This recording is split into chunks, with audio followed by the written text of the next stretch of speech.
प्यारे बच्चों, पिछली 2 वीडियो में आपने संविधान के बारे में जाना, उसकी विशेषताओं के बारे में जाना और आयाम के बारे हम लोग अभी पढ़ रहे हैं, जिसमें हमने संघवाद और संसदीय शासन पद्धति के बारे में जान लिया है।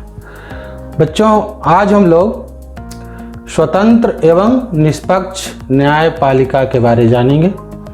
बच्चों, स्वतंत्र एवं निष्पक्ष न्यायपालिका को समझने के लिए आपने पिछले क्लास में देखा कि लोकतंत्र के 3 स्तंभ हैं। पहला विधायिका, दूसरा कार्यपालिका और बच्चों इसी में तीसरा स्तंभ है न्यायपालिका। जैसा कि आप लोगों ने देखा, विधायिका कानून बनाती है और इस बने हुए कानून को कार्यपालिका लागू करवाती है।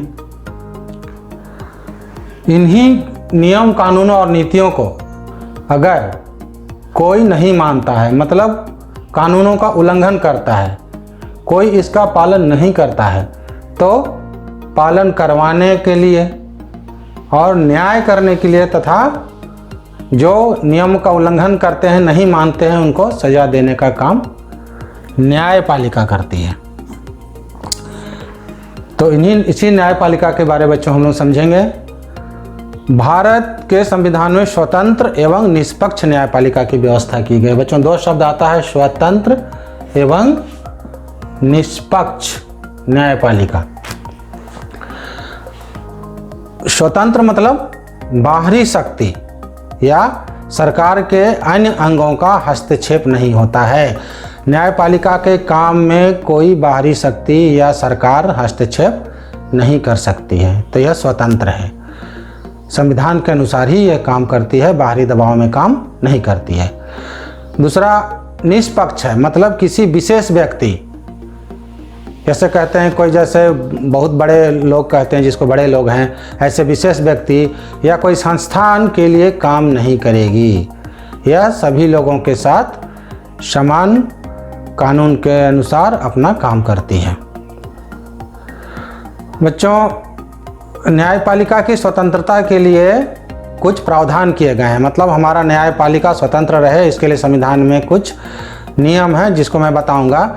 इससे पहले बता दें कि उच्च न्यायालय, जिसको हाई कोर्ट कहते हैं, हमारे झारखंड की राजधानी रांची में है। इसी तरह राज्यों की राजधानी में उच्च न्यायालय होती है और पूरे देश के लिए एक उच्चतम न्यायालय है, जिसको हम सुप्रीम कोर्ट या सर्वोच्च न्यायालय भी कहते हैं, और यह नई दिल्ली में स्थित है। तो बच्चों, न्यायपालिका की स्वतंत्रता के लिए क्या क्या नियम है, क्या क्या प्रावधान किया गया है, सुन लीजिए।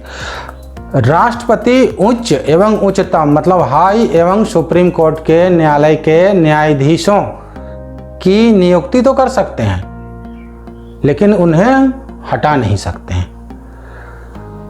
इनको केवल महाभियोग के द्वारा ही हटाया जा सकता है। बच्चों, एक शब्द आ रहा है महाभियोग। महाभियोग न्यायाधीश संविधान के विरुद्ध कुछ किए हैं तो प्रस्ताव लाया जाता है संसद में, और सभी के सहमति से अगर वो महाभियोग पास हो जाता है तो तभी इनको हटाया जा सकता है। मतलब एक आदमी के कहने से, एक आदमी के हाथ में इनको हटाना नहीं है। इन न्यायालयों के अधीन कर्मचारियों की नियुक्ति तथा सेवा शर्त आदि का निर्धारण का अधिकार भी संबंधित न्यायालय को है, ये सरकार को नहीं है, क्योंकि उसमें हस्तक्षेप हो सकता था। मतलब संसद या सरकार इस विषय पर हस्तक्षेप नहीं कर सकती है।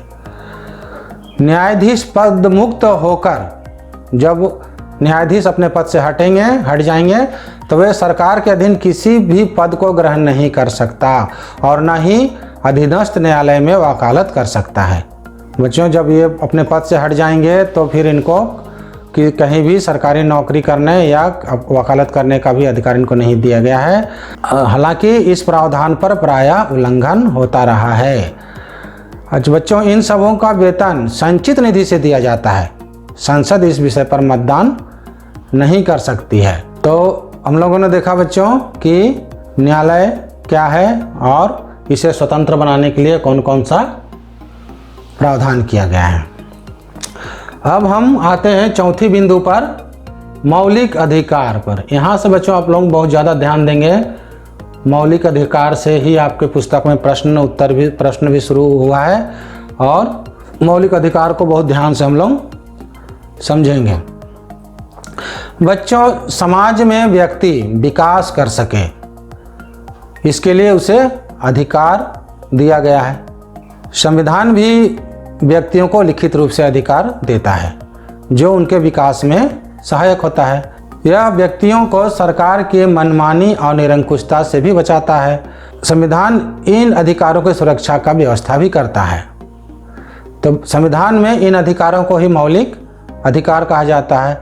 यह संविधान का अंतरात्मा भी कहलाता है। बच्चों याद रखेंगे कि मौलिक अधिकार संविधान का अंतरात्मा भी है।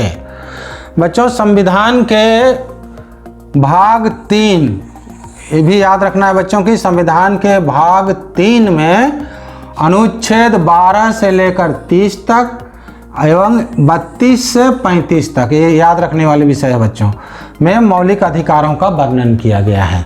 वर्तमान में बच्चों 6 मौलिक अधिकार है। आप यहाँ देख सकते हैं कि बच्चों 6 मौलिक अधिकार है। पहला है समानता का अधिकार, दूसरा स्वतंत्रता का अधिकार, तीसरा शोषण के विरुद्ध अधिकार, चौथा धार्मिक स्वतंत्रता का अधिकार, पांचवा सांस्कृतिक एवं शैक्षणिक अधिकार और छठा है संवैधानिक उपचार का अधिकार। तो बच्चों पहले 7 मौलिक अधिकार था, लेकिन एक संपत्ति का अधिकार को 1978 में 44वें संविधान संशोधन के द्वारा हटा दिया गया है। तो बच्चों अब हम एक एक करके समझेंगे कि मौलिक अधिकार जो पहला है समानता का अधिकार। तो समानता का अधिकार किसे कहेंगे? बच्चों, कानून की नज़र में सभी लोग समान हैं। कानून सभी लोगों को एक समान सुरक्षा प्रदान करेगा, मतलब सबको सुरक्षा एक जैसा देगा। धर्म, जाति, लिंग के आधार पर किसी भी नागरिक के साथ भेदभाव नहीं किया जा सकता है। किसी व्यक्ति को सार्वजनिक स्थान जैसे खेल का मैदान, होटल, दुकान इत्यादि स्थानों पर जाने से नहीं रोका जा सकता है। राज्य देश के हर नागरिक को सरकारी नौकरी के लिए समान अवसर प्रदान करेगा। बच्चों, हर नौकरी के लिए एक खास योग्यता होती है। जैसे अगर आप पायलट बनना चाहते हैं तो आप में पायलट में जो गुण होना चाहिए वो गुण अगर आप में है, आपने पायलट का काम सीखा है, आपने ट्रेनिंग ली है या आपको सरकार ने ट्रेनिंग के लिए चुन लिया है, आपको ट्रेनिंग दिया है, तो आप भी पायलट बन सकते हैं। कहने का मतलब है कि जो भी नौकरी है उसके लिए आप योग्यता प्राप्त कर लेंगे, आप उसके परीक्षा में पास होंगे तो आपको कोई भी वो नौकरी कर सकता है। तो बच्चों हमने देखा समानता का अधिकार है। दूसरा है स्वतंत्रता का अधिकार। सबसे पहले बच्चों हम लोगों को अभिव्यक्ति का, नागरिकों को अभिव्यक्ति माने अपना विचार प्रकट करना। अगर हमारे मन में कोई विचार है तो हम उसको कहीं बोल सकते हैं। भाषण, शांतिपूर्ण सभा करने, संगठन बनाने, देश के किसी भाग में आने जाने, रहने, व्यवसाय या कारोबार करने का अधिकार प्रदान किया गया है। आप देश में कहीं भी आ जा सकते हैं, कोई सा भी व्यवसाय कर सकते हैं, है ना, इसकी आज़ादी है। प्रेस, मीडिया, झंडोत्तोलन के अधिकार भी इसमें आते हैं। तो बच्चों ये था स्वतंत्रता का अधिकार। अगला है शोषण के विरुद्ध अधिकार। कोई भी व्यक्ति दूसरे व्यक्ति का शोषण नहीं कर सकता है। जैसे जबरदस्ती पारिश्रमिक दिए बिना, मतलब कि उसको जो रुपया देना था, जो उसको पैसा देना था काम के बदले, काम दिए बिना मेहनत श्रम नहीं करवा सकता है। ऐसा नहीं कि दिन भर काम करवा लिए और शाम को पैसा नहीं दिए और ऐसे ही जाओ बोल दिए, पैसा नहीं देंगे बोल दिए, तो ऐसा नहीं, ऐसा इसको कहते हैं शोषण करना। ऐसा शोषण नहीं कर सकते हैं। मानव तस्करी निषेध है बच्चों। आप लोगों देखे होंगे कि गांव में बच्चे बच्चियों को लोग ठग के बहला फुसला कर बाहर ले जाते हैं और वहां बेच देते हैं। ये मनुष्य को बेच देना मानव तस्करी कहलाता है, जिस पर भी संविधान में रोक है। आप भी अगर आपको कोई बहला फुसला कर बाहर ले जा रहा है तो बाहर ना जाएं, यहीं रहें। तो मानव तस्करी का मतलब है मनुष्य का बेचना, ये भी अपराध है। बच्चों 14 वर्ष से कम उम्र के बच्चों को खतरनाक काम धंधों में लगाना तथा मजदूरी कराना भी अपराध है। यह भी शोषण के विरुद्ध का अधिकार है। ध्यान से सुनिएगा बच्चों, 14 वर्ष से कम उम्र के बच्चों को खतरनाक काम धंधा, खतरनाक मतलब उसमें आपकी जान जा सकती है, आपका शरीर कमज़ोर हो सकता है और आपके आँख की रोशनी जा सकती है, कुछ भी आपका शारीरिक या मानसिक खराबी हो सकती है, ऐसे खतरनाक काम धंधे कहलाते हैं। इसमें लगाना और मजदूरी कराना भी, आपसे काम करा के आपको मजदूर देना, जैसे होटल में काम करवाते हैं, तो ये सब काम शोषण के विरुद्ध अधिकार में ही आता है। तो इसके विरुद्ध भी आपको अगर कोई ज़बरदस्ती काम करवाता है तो इसके विरुद्ध भी आप बोल सकते हैं और कोई इसका कंप्लेन कर सकते हैं। अगला है बच्चों धार्मिक स्वतंत्रता का अधिकार। प्रत्येक व्यक्ति को अपनी इच्छा के अनुसार कोई भी धर्म अपनाने या उसका प्रचार प्रसार करने का अधिकार है। पूरी धार्मिक स्वतंत्रता दी गई है। इसलिए अगर किन्हीं की इच्छा है कि हम मंदिर जाएं तो मंदिर जा सकते हैं, किन्हीं को मस्जिद जाना है मस्जिद जा सकते हैं, गिरजा जाना है गिरजा जा सकते हैं, गुरुद्वारा जाना है गुरुद्वारा जा सकते हैं। इसमें सरकार रोक नहीं लगाती है बच्चों। तो धार्मिक स्वतंत्रता का अधिकार भी मौलिक अधिकार है। 5वां है सांस्कृतिक और शैक्षिक अधिकार। धार्मिक या भाषाई सभी अल्पसंख्यक मतलब बच्चों जिनकी संख्या देश में जनसंख्या कम है, तो धार्मिक अल्पसंख्यक भी हो सकते हैं, भाषा के रूप में अल्पसंख्यक हो सकते हैं। तो समुदायों को अपनी संस्कृति की रक्षा और विकास के लिए अपने अपने शैक्षणिक संस्थान खोलने का अधिकार प्राप्त है। बच्चों संस्कृति, उनमें जो अच्छे गुण हैं, उनमें जो अच्छा काम करते हैं वो चला आ रहा है, तो उसके विकास के लिए वो स्कूल, ट्रेनिंग कॉलेज आदि खोल सकते हैं। इसका अधिकार उन्हें प्राप्त है। संविधान में सांस्कृतिक विविधता को भी बनाए रखने पर बल दिया गया है। अंतिम और बहुत महत्वपूर्ण है बच्चों की संवैधानिक उपचार का अधिकार है। संवैधानिक उपचार का अधिकार मतलब यदि किसी नागरिक को लगता है कि राज्य द्वारा उसके किसी भी मौलिक अधिकार का 1 से लेकर 5 तक, समानता का अधिकार, स्वतंत्रता का अधिकार, शोषण के विरुद्ध का अधिकार, धार्मिक स्वतंत्रता का अधिकार, सांस्कृतिक शैक्षणिक का अधिकार, इसका उल्लंघन अगर हो रहा है तो इस अधिकार का सहारा लेकर, मतलब ये 6ठा अधिकार संवैधानिक उपचार का अधिकार का सहारा लेकर वह अदालत में जा सकता है। तो बच्चों ये मौलिक अधिकारों को आपको याद रखना है।